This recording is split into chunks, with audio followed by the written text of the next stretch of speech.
Bien-aimés et vous tous qui êtes là, nous vous disons bonjour au nom de Jésus-Christ. Nous sommes là, nous voulons écouter la parole de Dieu que nous allons partager tout de suite là. Alors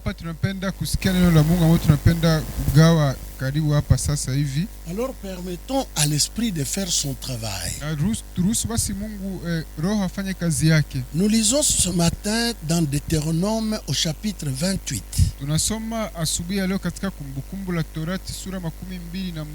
Et nous allons lire les versets 37, la première partie tout simplement.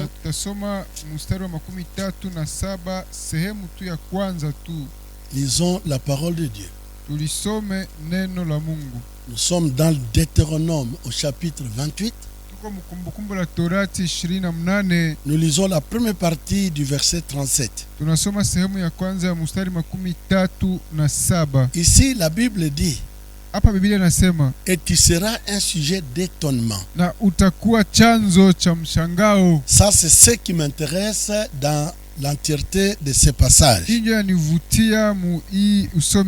Retenez bien, et tu seras un sujet d'étonnement. J'ajoute sur ce passage le passage de Matthieu chapitre 9. Nous allons lire le verset 33.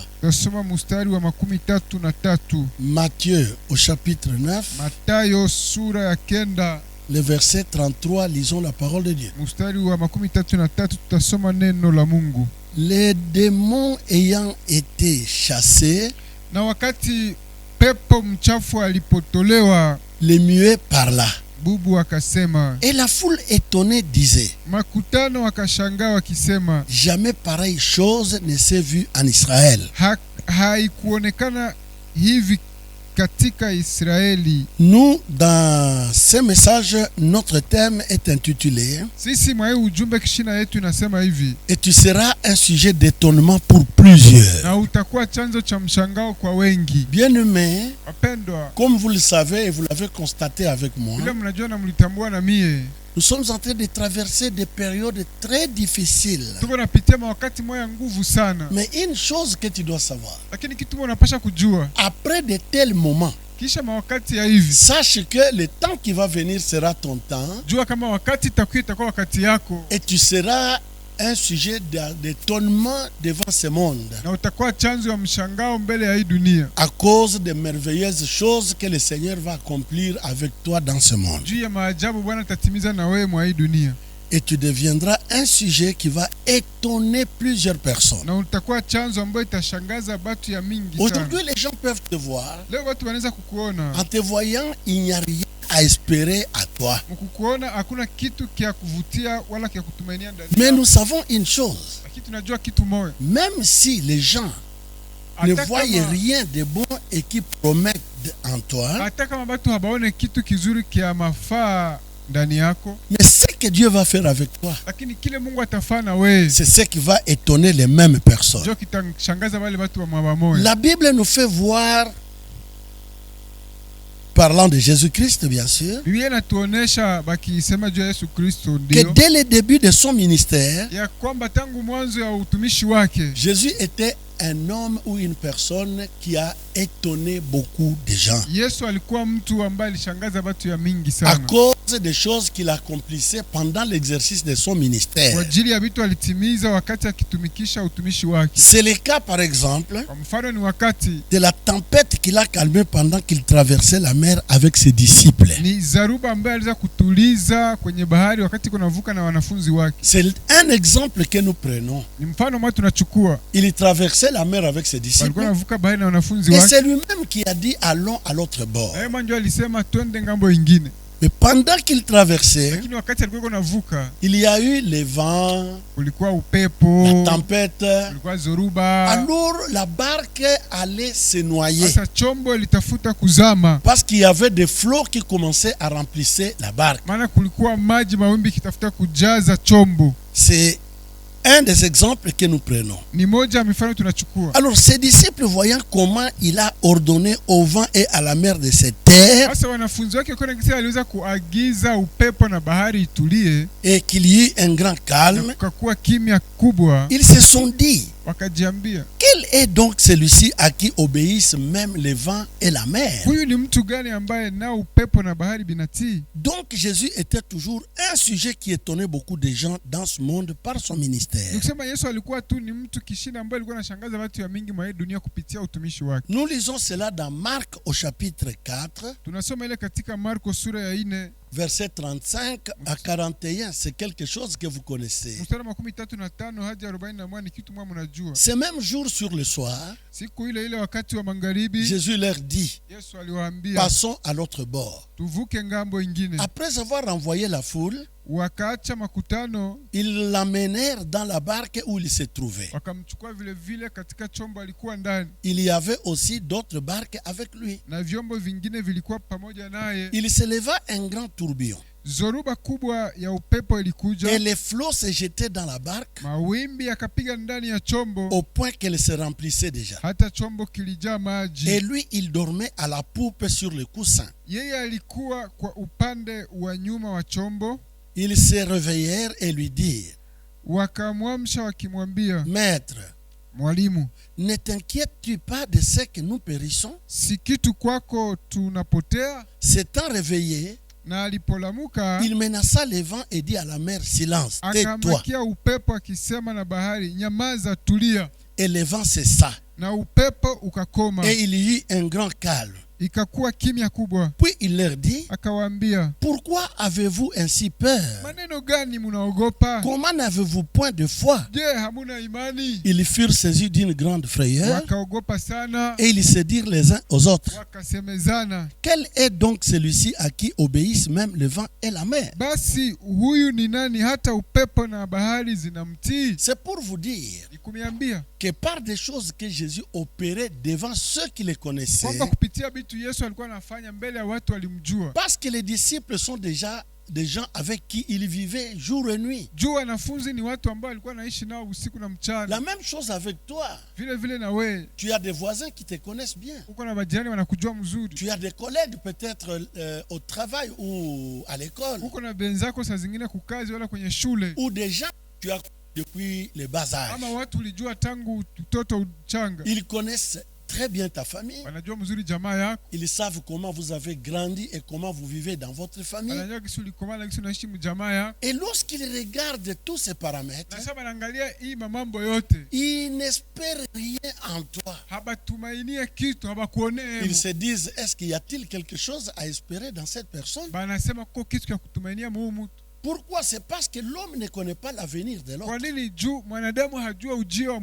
Même l'homme ne connaît pas son propre avenir. Le futur, c'est connu par Dieu seul qui nous a créés.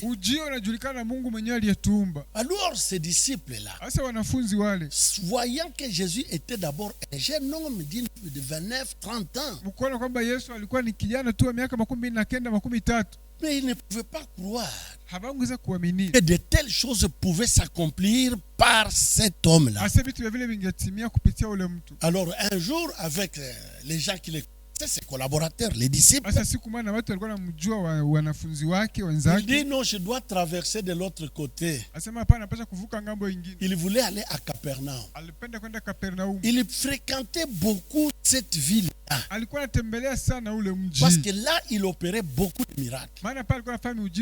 On les connaissait comme faiseurs de miracles dans cette ville. Voilà ses disciples dans la barque. Alors, lui-même va dormir derrière la barque.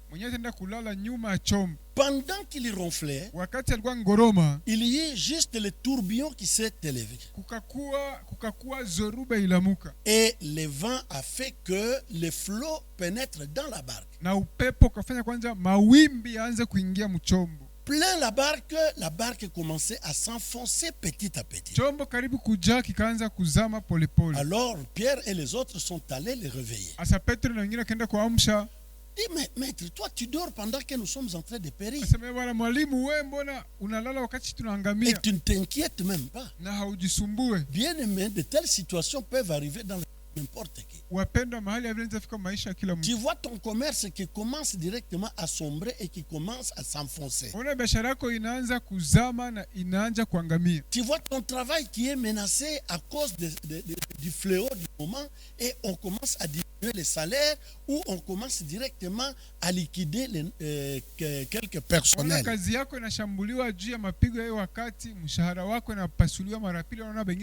Là peut-être tu peux agir aussi comme le disciple.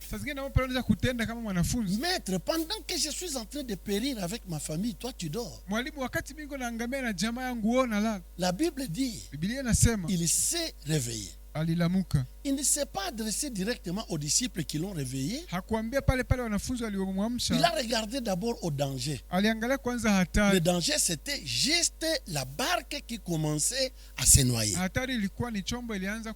La Bible dit, dès qu'il s'est réveillé, il a menacé le vent et la mer en leur disant, tais-toi et calme-toi.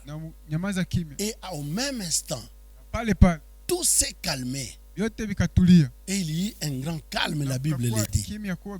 Alors les disciples, voyant cela, ils ont dit, mais c'est pas possible avec ces jeunes. Bien aimé dans le Seigneur. Jésus était jeune. Et il est mort même à 33 ans et demi. Il opérait de grandes choses tout en étant jeune. C'est tout simplement pour vous dire, lorsque Dieu veut faire de grandes choses avec quelqu'un, là je ne compte pas. L'Éternel voit le cœur et il dit, avec celui-ci, je peux opérer de grandes choses. Avec toi, j'aimerais encore de le répéter et je le confirme. Après ces temps ici, j'ai confiance. Je connais Dieu en qui j'ai cru et je suis son serviteur. Je sais qu'il va faire des choses avec toi. Ne t'inquiète pas de la situation aujourd'hui qui te bouscule. Maître, tu ne t'inquiètes pas? Maître, est-ce que tu ne peux pas t'inquiéter? Il se réveille, il ordonne, la mer se calme et va cesser.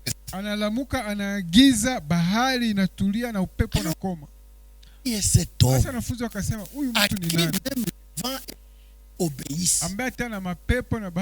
Donc Jésus-Christ, dès le début de son ministère, il étonnait le monde. Il n'a pas seulement étonné les disciples, il a même étonné les grands docteurs de la foi juifs. Bien aimé dans le Seigneur, ces gens ont fait de hautes études théologiques, mais il les a étonnés par sa façon de prêcher. Lui n'a pas étudié. Et pour donner le message de la Bible, il fallait d'abord qu'ils soient de grands docteurs. C'est pourquoi on les appelait les pharisiens. Dans l'évangile selon Jean, au chapitre 7e, nous lisons du verset 10 jusqu'à 16. Jean 7, 10 à 16, nous lisons. C'était juste au temple pendant la fête des tabernacles. Je n'ai pas le temps de vous expliquer toutes les grandes fêtes juives parce que nous courons derrière le temps. Lorsque ses frères furent montés à la fête,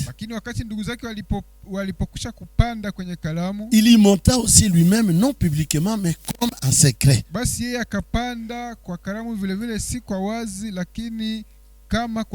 Les Juifs le cherchaient pendant la fête et ils disaient, où est-il? Il savait que si lui est là, il fera quelque chose qui va étonner les gens. Il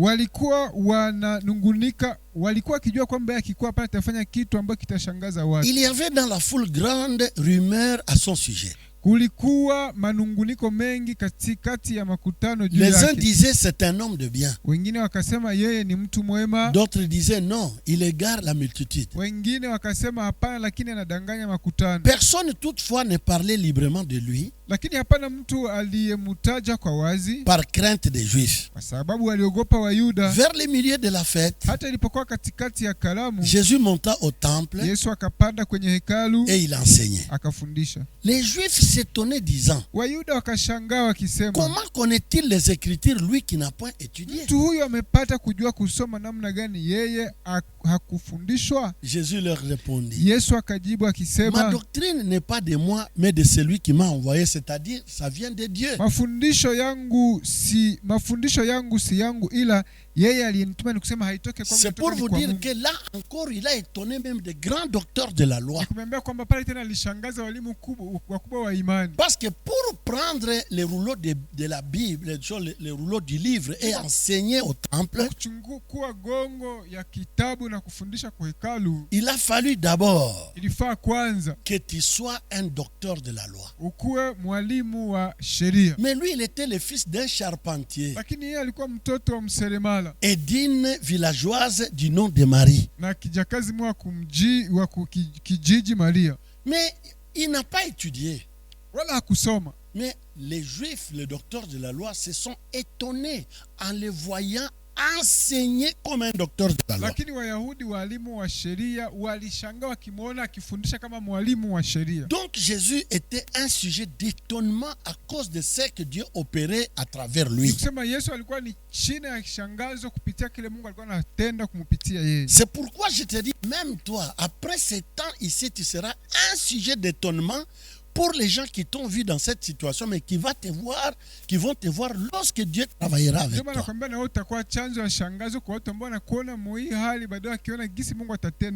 Jésus n'était pas le seul à étonner ce monde par ce qu'il accomplissait à partir de son ministère. Mais ses disciples aussi, ayant reçu le même esprit de Christ, surtout au jour de la Pentecôte, ils ont étonné une multitude de gens qui les avaient connus auparavant, car tout avait changé dans leur vie brusquement.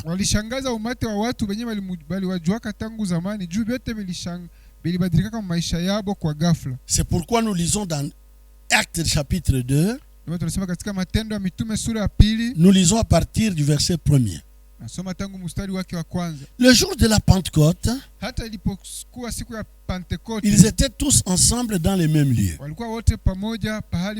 Tout à coup, il vint du ciel un bruit comme celui d'un vent impétueux. Et il remplit toute la maison où ils étaient assis. Des langues semblables à des langues de feu leur apparurent, séparées les unes des autres. Na zilionekana ndimi kama moto zilizogawanyika zikawakalia kila mmoja wao, et se posèrent sur chacun d'eux. Ikiingia juu ya kila mmoja wao. Et ils furent tous remplis du Saint-Esprit et se mirent à parler dans d'autres langues selon que l'Esprit leur donnait de s'exprimer. Wakaanza kusema kwa lugha nyingine kama Roho alivyowajalia kusema. Or il y avait en ce jour à Jérusalem des Juifs hommes pieux de toutes nations qui sont sous le ciel. Na walikuwa katika Yerusalema Wayuda wakikaa, watu wenye haki toka mataifa yote chini ya mbingu. Au bruit qui eut lieu, la multitude accourut et elle fut confondue parce que chacun les attendait parler dans sa propre langue. Basi sauti hii iliposikiliwa, makutano walikusanyika wakafadhaika kwa sababu kila mmoja alisikia wakisema lugha yake mwenyewe. Ils étaient tous dans l'étonnement et la surprise et ils se disaient les uns aux autres: wakashangaa wote, wakastajabu, wakiambiana moja kwa wengine, voici ces gens qui parlent, ne sont-ils pas tous galiléens? Je, si hawa wote wanaosema ni wa Galilaya? Et comment les attendons-nous dans notre propre langue, à chacun dans notre langue maternelle? Kwa namna gani basi sisi tunasikia kila mtu kwa lugha yetu tuliyozaliwa nayo? Parthes, Mèdes, Élamites, ceux qui habitent la Mésopotamie, la Judée, la Cappadoce, les Ponts, l'Asie, la Pyrgie, la Phrygie, la Pamphylie, l'Égypte, les territoires de la Libye voisine de Cyrène, et ceux qui sont venus de Rome, juifs et prosélytes. Waparti, Wamedi, Waelemu, nao wanaokaa Mesopotamia, Wayuda na Wakapodi, Panto na Azia, Furiga na Peflani, Misri na pande zote za Libya, Karimu ya Kurene na Waroma wengine, Wayuda wageuzi, Crétois et Arabes, comment les attendons-nous parler dans nos langues des merveilles de Dieu? Wakrete na Waharabu, tunawasikia hawa wakisema kwa lugha zetu matendo makubwa ya Mungu. Ils étaient tous dans l'étonnement. Wakashangaa wote. Et ne sachant que penser, ils se disaient les uns aux autres, que veut dire ceci? Wakaingiwa na shaka, wakaambiana maana ya maneno haya yote ni gani? Mais d'autres se moquaient et disaient, wengine walizihaki wakisema, ils sont pleins de vin doux. Wamelewa na mvinyo mpya. Alors Pierre, se présentant avec les 11, éleva la voix et leur parla en ces termes. Lakini Petro alisimama pamoja na wale 11 akapaza sauti akisema kuambia, Hommes juifs et vous tous qui séjournez à Jérusalem, sachez ceci et prêtez l'oreille à mes paroles. Ninyi wanaume wa Yudea na nyinyi wote ambao mnakaa Yerusalema, neno hili lilikuja kwenu, sikieni mtege sikio. Ces gens ne sont pas ivres comme vous le supposez. Kwani watu hao hawalewi kama mnavyozania. Car c'est la 3e heure du jour, c'était vers 9 heures. Kwa sababu ni saa 3 ya mchana. Mais c'est ici ce qui a été dit par le prophète Joël. Lakini neno lile ndilo lililosema na nabii Yoeli. Dans les derniers jours, dit Dieu, je répandrai de mon esprit sur toute chair. Itakuwa katika siku za mwisho nitamwanga roho wangu kwa kila mtu. Vos fils et vos filles prophétiseront. Na wana wenu na binti zenu watatabiri. Vos jeunes gens auront des visions. Vijana wenu wataota ndoto. Et vos vieillards auront des songes. Wazee wenu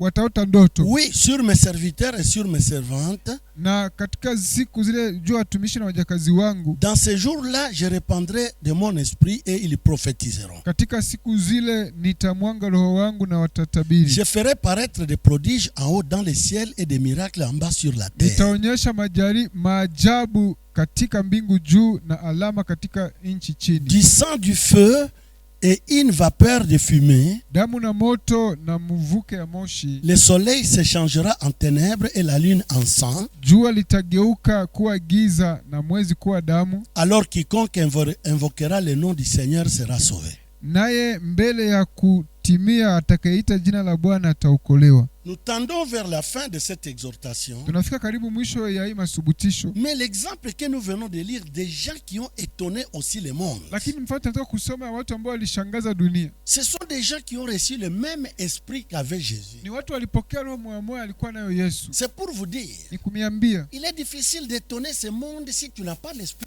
de Jésus. Iko nguvu kushangaza dunia kama huna roho wa Yesu. Ces gens étaient des gens du peuple. Hao watu walikuwa ni watu wa taifa. C'était des Galiléens. Walikuwa ni wa Galilaya. C'est-à-dire c'était seulement les pêcheurs de poissons. Sema walikuwa wavuvi wa samaki. C'est-à-dire les gens sans instruction. Sema watu pasipo mafundisho. Mais lorsqu'ils ont reçu l'esprit de Dieu au jour de Pentecôte, lakini siku walipokea roho wa Mungu siku ya Pentekosta, ils étaient devenus maintenant des hommes qui étonnaient leur entourage. Wakakuwa watu ambao walishangaza mazingira yao. Alors les gens qui étaient là à Jérusalem, watu walikuwa pale Yerusalemu, ayant entendu ce que Dieu a accompli avec ces gens, na waliposikia kile Mungu alitimiza na bale batu, ils se sont dit, mais nous connaissons ces gens, ce sont des gens de basse classe. Wakasema tunajua watu ni watu wa ngazi ya chini. Ils n'ont même pas étudié. Habakufunza hata. Ils n'ont aucune valeur à travers les yeux du monde. Abana bei yote mudunia. Mais comment aujourd'hui, asa namna gani leo, pendant qu'ils sont rassemblés dans la chambre haute, Yesu wanakusanyika mchumba ya juu, ils sont en train de parler, biko nasema, ils parlent dans leur langue, wanasema mulugha zao, mais nous les attendons dans nos langues. Lakini shi tunabasikia muzetu lugha. Chacun les attendait dans sa propre langue maternelle. Kila mtu alikuwa anasikia mulugha yake ya kuzaliwa. Mais ça, ce sont les merveilles de Dieu. Hii ni maajabu ya Mungu. Alors les gens se sont étonnés Asa watu walishangaa en voyant ce que Dieu a accompli dans la vie de ces gens. Mkuona kile Mungu alitimiza maisha ya hawa watu. On les considérait comme des villageois. Walikuwa wanaona kama vile batu ya Mais kumkini. parce que l'esprit de Dieu est entré en eux, Roho wa Mungu aliingia ndani yao. tout a changé brusquement. Yote vilibadilika kwa Et ghafla. ils étaient devenus des gens qui étonnaient Na le walikuwa monde. watu walikuwa wanashangaza dunia. Même toi, Atana wewe, lorsque l'Éternel va totalement te servir, wakati Mungu ataweza quand il va se kutumikisha, servir de toi, sasa kutumikisha, tu seras un sujet d'étonnement pour plusieurs. utakuwa chanzo cha mshangao J'ai kwa la wengi. foi ça ne tardera pas. Nina imani kwamba havitakawia. Après juste ce temps de difficulté, Kisha tu wakati ya magumu, Dieu va accomplir avec toi maishara na we, et tu vas étonner le monde. na utashangaza Les gens qui te connaissaient bien vont Batu s'étonner. kujua mzuri batashangaa. Moi, j'ai la foi Mimi na imani qu'après ce temps de Kisha hii confinement, wakati ya les choses confinement, vont changer vitu vitabadilika et vous étonnerez plusieurs na personnes, mtashangaza watu surtout des wengi gens qui te connaissaient. zaidi watu walikuwa nakujua. De la même façon que les paralytiques de Capernaum, Vile kiwete wa Kapernaumu a étonné les gens qui les connaissaient alishangaza watu walimjua et qui ne pouvaient en aucune manière penser qu'un jour ces paralytiques pouvaient se tenir debout et marcher. wala hawangewazia hata siku maseme kiwete angesimama mwima na kutembea. Sache que beaucoup de gens s'étonneront lorsqu'ils verront des choses et prendre de nouvelles allures dans ta vie. Jua kwamba watu wengi watashangaza, bataona vitu pia na batachukua mambo mapya maisha yao. Alors avant de terminer, nous devons savoir ceci. Sasa kabla ya kumaliza tutampesha kujua hivi Qu'avec Dieu, rien n'est kwamba impossible. Mungu hakuna kitu hakiwezekani. Ce qui est impossible aux hommes, Kila kiwezekane kwa watu c'est possible à Dieu. kinawezekana kwa Mungu. Et rien ne peut étonner notre Dieu. Na hakuna kitu kinaweza kushangaza Car Mungu wetu. rien n'est impossible à ses yeux. Maana hakuna kiwezekane kwa Dans macho Luc yake. chapitre 1, le verset 37, Katika Luka sura ya kwanza mstari wa 37 il dit car rien n'est impossible à Dieu. sababu hakuna kila kiwezekane kwa De la Mungu. même manière que ce paralytique a étonné ceux qui le connaissaient, Vile kiwete alishangaza wote walimjua. ses voisins, Majirani yake, les gens qui le connaissaient. watu walikuwa namjua. Il dit, celui-ci, ça celui-là ne peut plus encore se tenir debout et marcher. Asema huyu hawezi kusimamaka tena mwima kutembea. C'est la même chose avec toi. Ni vile na wewe. Les gens qui te connaissent aujourd'hui, Watu wanakujua leo. voyant ta situation actuelle, Ona hali yako ya sasa. surtout pendant ces périodes difficiles, Zaidi ces fléaux qui dérangent le social de beaucoup de gens, Zaidi mwe wakati ya nguvu sana hii pigo ambayo inasumbua maisha ya watu wengi. ils se disent en te voyant, Wanajiambia bakisema ça, celui-ci huyu ne relèvera plus la tête. ashitalamusha tena kichwa. Bien aimé dans le Seigneur. Penda katika Bwana. Dans Marc 9, c'est notre dernière lecture. Katika Marko 9 ndio usomi wetu wa mwisho. Du verset 20 à 23. Mstari wa 12 mpaka 23. Marc au chapitre 9. Marko sura ya 9. Nous lisons du verset 20 à 23. Tunasoma mstari wa 20 hadi 23. Et aussitôt que l'enfant vit Jésus, na mtoto alipomwona Yesu, c'était juste pendant la guérison de cet enfant qui était ilikuwa ni wakati wa uponyaji wa mtoto alikuwa wa mapepo. Alors aussitôt que l'enfant vit Jésus, wakamleta mbele yake, na mtoto alipomwona Yesu, l'esprit l'agita avec violence. Mara moja yule pepo alimnyonga sana. Il tomba par terre, il se roulait en écumant. Naye alianguka chini akajiviringita akatoa pofu. Jésus demanda au Père, Yesu akauliza baba yake, combien y a-t-il de temps que cela lui arrive? Tangu wakati gani amepata maneno haya? Depuis son enfance, répondit-il. Tangu kuzaliwa kwake, akajibu. Et souvent l'esprit l'a jeté dans le feu et dans l'eau pour le faire périr. Na mara nyingi amemtupa katika moto na katika maji ili angamizwe. Mais si tu peux quelque chose, viens à notre secours. Lakini kama ukiweza neno, tusaidie. Aie compassion de nous. Utuhurumie. Jésus lui dit, Yesu akasema, si tu peux, kama ukiweza.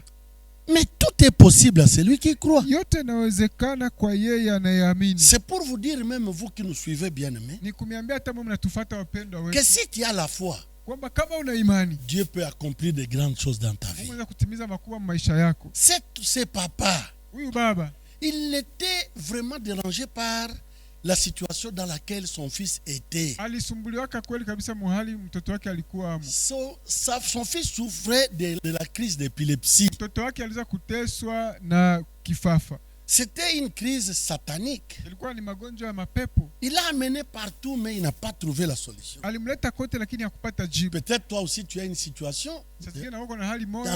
devant laquelle tu n'as pas de solution. Mbele yake hauna na jibu. Mais tout est possible à Dieu. Si les hommes de ce monde ont échoué, les dieux dont je suis serviteur n'échouent jamais. Alors Jésus arrive, il trouve que l'enfant était là. Or les disciples ont prié sur lui durant toute la nuit. Jésus arrive, il dit, mais qu'est-ce que vous faites? Ils l'ont expliqué la situation. Le papa de l'enfant se présente. Il dit, j'ai amené mon fils auprès de tes disciples. Ils ont prié pour lui. Toute la nuit, pas de résultat. Comme tu es arrivé là, si cela est possible, si tu peux nous aider parce que ça nous fait souffrir. Jésus dit, tu dis à moi si tu peux. Mais tout est possible à celui qui croit. C'est pour vous dire, la foi peut nous ouvrir toutes les portes. Même si c'est verrouillé, la foi c'est une clé passe-partout.